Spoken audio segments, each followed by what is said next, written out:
بسم اللہ الرحمن الرحیم۔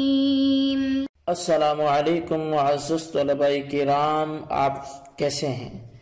آج ہم موطا امام محمد کے سبق نمبر 220 کو پڑھیں گے۔ آج کے ہمارے سبق کا جو عنوان ہے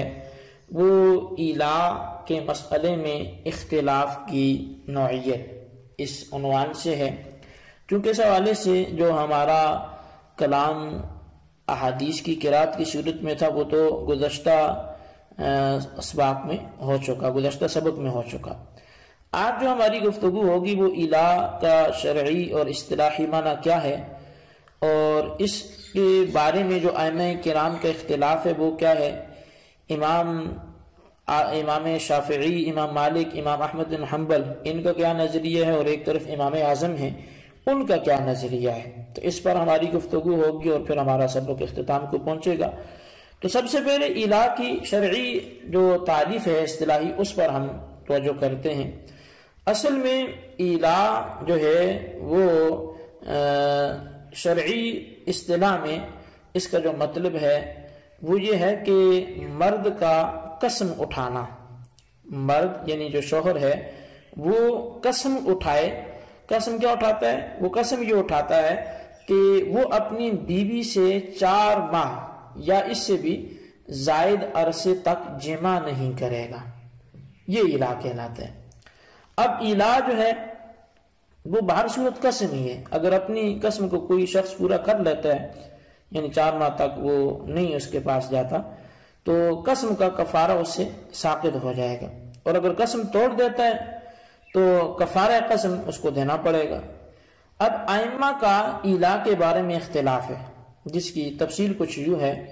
امام اعظم امام ابو حنیفہ رضی اللہ عنہ فرماتے ہیں کہ ایلا یہ ہے کہ کوئی شخص قسم اٹھا کر کہے کہ میں اپنی بیوی کے نزدیک 4 ماہ تک نہیں جاؤں گا، یعنی اس سے جمع نہیں کروں گا۔ اگر اس قائل نے، جس نے یہ قسم کھائی، اگر اس نے 4 ماہ گزرنے تک واقعی بیوی سے جمع نہ کیا تو یہ طلاق بائنہ ہو جائے گی، اور قسم چونکہ پوری کر چکا ہے لہٰذا کفارہ ادا نہیں کرے گا۔ کفارہ تو قسم کے توڑنے پہ ہوتا ہے، وہ اس نے پوری کر لی۔ اور اگر 4 ماہ کے دوران اس نے اپنی بیوی سے ازدواجی تعلقات قائم کر لیے تو اب قسم ٹوٹ گئی، لہٰذا اس صورت میں صرف قسم کا کفارہ اسے ادا کرنا پڑے گا، طلاق نہیں ہوگی۔ اگر شوہر نے 4 ماہ سے کم عرصے کی قسم اٹھائی کہ میں اپنی بیوی سے 3 ماہ تک ہم بستری نہیں کروں گا، تو اس صورت میں وہ اگر 3 ماہ میں اپنی بیوی کے قریب نہ گیا تو قسم پوری ہونے کی صورت میں کفارہ لازم نہیں ہے اور نہ ہی طلاق ہوئی، کیونکہ ایلا کے لیے 4 ماہ کا ہونا نص قرآنی سے ثابت ہے۔ اس لیے 4 ماہ سے کم عرصے کے لیے قسم اٹھانے کو محض قسم کہیں گے، ایلا نہیں کہہ سکتے۔ اور اگر 3 ماہ کے دوران اس نے اپنی بیوی سے ہم بستری کر لی تو اب قسم کا کفارہ دینا پڑے گا، طلاق وغیرہ پھر کچھ بھی نہیں ہوگی۔ اسی طرح اگر 4 ماہ سے زائد کی قسم اٹھائی تھی تب بھی ایلا بن جائے گا، لیکن اس صورت میں 4 ماہ تک اگر اپنی بیوی کے قریب نہ گیا تو طلاق بائنہ ہو جائے گی اور قسم ابھی باقی ہے۔ اگر اس نے پھر سے اپنی بیوی سے نکاح کر لیا اور مدت مذکورہ کے اندر اس کے قریب چلا گیا تو کفارہ ادا کرے گا، اور اگر مدت مذکورہ گزر جانے کے بعد ہم بستری کی تو پھر کفارہ جو ہے وہ ادا نہیں کرنا پڑے گا۔ اچھا، یہ امام اعظم امام ابو حنیفہ رحمۃ اللہ علیہ کا جو مسلک اور مذہب تھا وہ آپ کے سامنے تفصیلاً رکھا گیا۔ اس کے مقابلے میں جو مد مقابل ہیں وہ امام مالک ہیں، امام شافعی ہیں اور امام احمد بن حنبل ہیں۔ یہ ائمہ کرام رحمۃ اللہ علیہم فرماتے ہیں کہ ایلا کے لیے 4 ماہ سے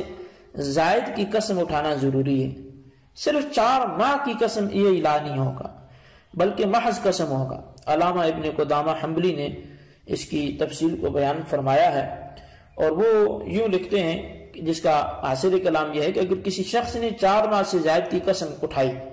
کہ وہ بتی نہیں کرے گا، یہ ایلا کہلائے گا، کیونکہ 4 ماہ سے زائد کی شرط حضرت عبداللہ بن عباس، طاووس اور سعید بن جبیر، مالک، امام اوزاعی، امام شافعی، ابو ثور، ابو عبید کے قول پر ہے۔ حضرت عطا، حضرت ثوری اور اصحاب الرائے کہتے ہیں کہ جب کوئی شخص 4 ماہ یا 4 ماہ سے زائد عرصہ کی قسم اٹھاتا ہے کہ وہ اپنی بیوی کے قریب نہیں جائے گا تو وہ ایلا کرنے والا بن جائے گا۔ قاضی ابو حسین ایک روایت میں امام احمد سے حکایت کرتے ہیں کہ وہ بھی 4 ماہ وطی نہ کرنے کی قسم کو ایلا کہتے ہیں۔ امام نخعی، قتادہ، حماد ابن ابی لیلہ اور اسحاق نے فرمایا کہ جس شخص نے وطی نہ کرنے کی قسم اٹھائی، خواہ وہ مختصر عرصے کے لیے ہو یا طویل وقت کے لیے ہو، لیکن اس قسم کے بعد 4 ماہ گزرنے تک اس نے وطی نہ کی، تو یہ بھی ایلا کرنے والا کہلائے گا۔ دلیل اس کی اللہ تعالیٰ کا یہ قول ہے للذین یؤلون من نسائہم تربص 4 اشہر وعشرہ، کیونکہ اس قائل نے بھی ترک وطی کی قسم اٹھائی ہے، اور قسم اٹھانے والا ایلا کرنے والا ہوتا ہے، اور ہماری دلیل یہ ہے کہ اس نے اپنے نفس کو وطی کرنے سے قسم کے ساتھ 4 ماہ سے زائد تک نہیں روکا، لہٰذا وہ ایلا کرنے والا نہیں ہے۔ یہاں ذہن میں ایک اشکال پیدا ہوتا ہے کہ نبی علیہ الصلوۃ والسلام نے صرف 1 ماہ تک کے لیے اپنی ازواج سے الگ رہنے کی قسم کھائی تھی، ازواج مطہرات سے الگ رہنے کی قسم کھائی تھی، اس کو بھی الہی کہا جاتا ہے، حالانکہ تم 4 ماہ سے کم عرصے کی قسم کو الہ تسلیم ہی نہیں کرتے۔ تو اس کا جواب کیا ہوگا؟ تو اس کا جواب یہ ہے کہ قرآن کریم نے 4 ماہ الہ کے لیے بطور نص ذکر فرمائے ہیں، یعنی الہ کے لیے 4 ماہ کی قسم اٹھانے کا اللہ نے ذکر فرمایا ہے کہ کوئی شخص 4 ماہ تک اپنی بیوی سے ہمبستری نہیں کرے گا تو یہ الہ کہلائے گا۔ باقی رہا رسول اللہ صلی اللہ علیہ وسلم کا اپنی 1 ماہ تک کے لیے قسم اٹھانا، تو یہ صرف قسم تھی، الہ نہیں تھا، جیسا کہ اس حوالے سے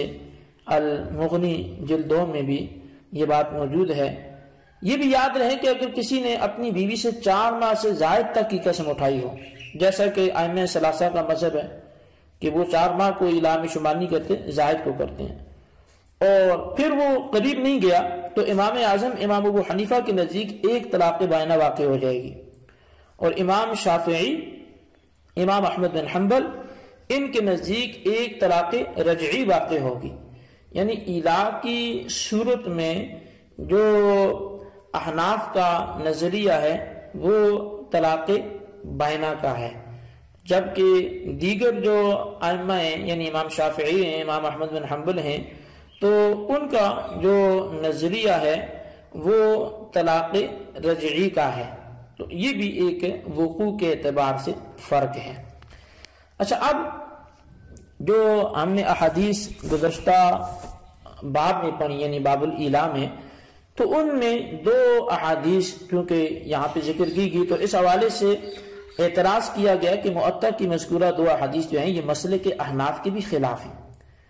ایک اختلاف یہ ہے کہ روایت میں الہ کی صورت میں 4 ماہ گزرنے پر 1 رجعی طلاق واقع ہوتی ہے، جبکہ الہ کرنے والے نے اس دوران رجوع نہ کیا ہو،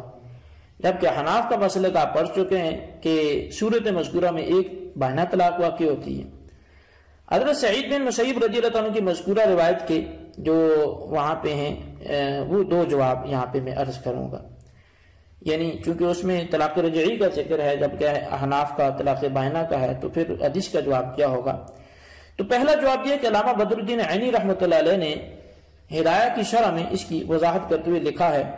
کہ ان حضرات کے قول کو قرآن کریم کا ظاہر رد کرتا ہے، یعنی 4 ماہ اور 10 دن سے زیادہ ٹھہرنا، عدت گزارنا، یہ وفات شوہر کی صورت میں جائز نہیں کیا گیا، اور طلاق کی عدت میں 3 حیض سے زائد عدت نہیں کی گئی۔ جب ان دونوں عدتوں میں زیادتی جائز نہ ہوئی تو الہ کی مدت بھی زائد نہیں ہونی چاہیے۔ امام شافعی رضی اللہ عنہ عدت وفات اور عدت طلاق میں قرآن کریم کے بیان کردہ 4 ماہ 10 دن اور 3 حیض سے 1 لمحہ بھی زائد کے قائل نہیں ہیں، یعنی وہ 4 ماہ اور 10 دن مکمل ہونے پر 1 آدھا گھنٹہ مزید عدت کے طور پہ عورت کو شادی نہ کرنے دی جائے، اور طلاق کی صورت میں 3 حیض یعنی قروء مکمل ہونے پر بھی پھر کچھ لمحے زائد اس کی عدت کے شمار کیے جائیں۔ ان دونوں عدتوں میں بھی الہ کی طرح تربص کا لفظ جو ہے وہ موجود ہے، یا تربصن بانفسہن ثلاثۃ قروء، جیسا کہ آیت ہم نے گزشتہ دروس میں پڑھی بھی ہے۔ تو پھر الہ کے لیے 4 ماہ سے زائد وقت لینا کیوں کر درست ہو سکتا ہے؟ یعنی بات جو ہے وہ سمجھنے والی ہے۔ لہٰذا معلوم ہوا کہ عدت وفات اور عدت طلاق کی طرح الا کا بھی وقت جو ہے وہ پورے کا پورا وہی مراد لیا جائے گا جو قرآن کریم نے ذکر فرمایا ہے۔ تو جہاں 4 ماہ 10 دن وہ تربص کا لفظ ہے، التربص، اور اسی طرح یہ تربصن بانفسہن ثلاثۃ قروء میں تربص کا لفظ ہے، تو وہاں وہ پورا انہوں نے مراد لیا، تو یہاں بھی اس کو پورا مراد لیا جائے گا، اس میں زائد کی قید نہ لگائی جائے۔ یہ پہلا جواب تھا۔ دوسرا جواب حضرت سعید بن مسیب رضی اللہ عنہ والی جو روایت ہے، اس کو مصنف ابن ابی شیبہ اور مصنف عبدالرزاق وغیرہ جو کتب احادیث ہیں اس میں امام زہری نے ان سے اور ابو بکر بن عبد الرحمن سے روایت کیا کہ حضرت مالک بن انس امام زہری سے وہ سعید بن مسیب رضی اللہ تعالیٰ عنہ اور ابو بکر بن عبد الرحمن بن حارث بن ہشام سے روایت کرتے ہیں کہ انہوں نے کہا جب ایلا میں 4 ماہ گزر جائیں تو اس عورت کو ایک طلاق رجعی واقع ہوگی اور اس کا شوہر رجوع کا بہت حق رکھتا ہے۔ اب اس سے معلوم ہوتا ہے کہ 4 ماہ گزر جانے پر طلاق بائنہ واقع نہ ہوئی بلکہ رجعی ہوئی۔ اس روایت کے راوی صرف حضرت سعید بن مسیب رضی اللہ تعالیٰ عنہ ہی نہیں ہیں بلکہ ان کے علاوہ حضرت ابو بکر بن عبد الرحمن بھی ہیں۔ یہی ابو بکر بن عبد الرحمن ہے کہ ان سے ہی ایک اور روایت مروی ہے جس میں موجود ہے کہ صورت مذکورہ میں مرد کو رجوع کا حق حاصل نہیں ہے، اور اب جب ایک روایت میں یہی یہ کہتے ہیں کہ رجوع کا حق حاصل نہیں ہے، اور یہ جو حدیث ہے وہ 3 اسناد صحیحہ اس کی ہیں، لہذا ظاہر ہوا کہ یہی والا جو قول ہے وہ صحیح ہے، اور یہ بھی ثابت ہے کہ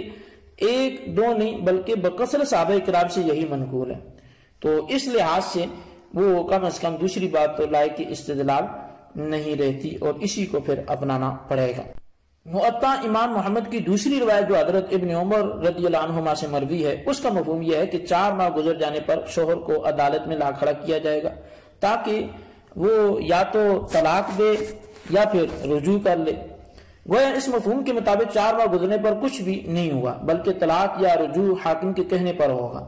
یہی حضرت عبداللہ بن عمر رضی اللہ عنہما ہیں کہ جن کے بارے میں ابھی ہم نے کچھ اس طرح کی دیگر روایات بھی پڑھی اور کتب میں بالخصوص کثرت کے ساتھ اس طرح کی موجود ہیں کہ جن میں آپ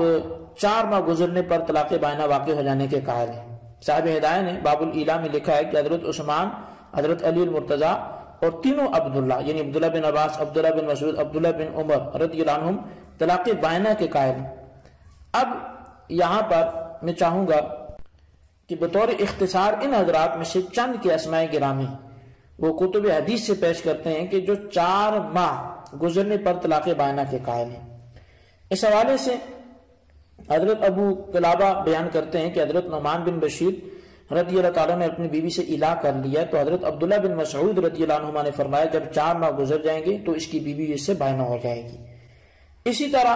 ایک دوسری روایت ہے کہ جس میں حضرت ابراہیم وہ عبداللہ سے بیان کرتے ہیں، انہوں نے فرمایا جب کسی مرد نے الا کیا پھر 4 ماہ گزر گئے تو اس کی بیوی اسے ایک طلاق کے بائنہ سے متعلقہ ہو جائے گی۔ اسی طرح حضرت قتادہ حضرت حسن سے اور وہ حضرت علی المرتضیٰ سے بیان کرتے ہیں، فرمایا جب 4 ماہ گزر جائیں گے تو طلاق بائنہ واقع ہو جائے گی۔ یعنی اس طرح کی اگر احادیث دیکھیں گے تو وہ کثیر ہیں، تو سمجھنے کے لیے اتنی ہی کافی ہیں کہ حناف کے جو مذہب ہے وہ بالکل موافق احادیث ہے اور بالکل کسی حدیث کے خلاف نہیں ہے۔ اللہ تبارک و تعالیٰ میں اسی پر عمل کرنے کی توفیق نصیب فرمائے، آمین بجاہ النبی الامین صلی اللہ علیہ وسلم۔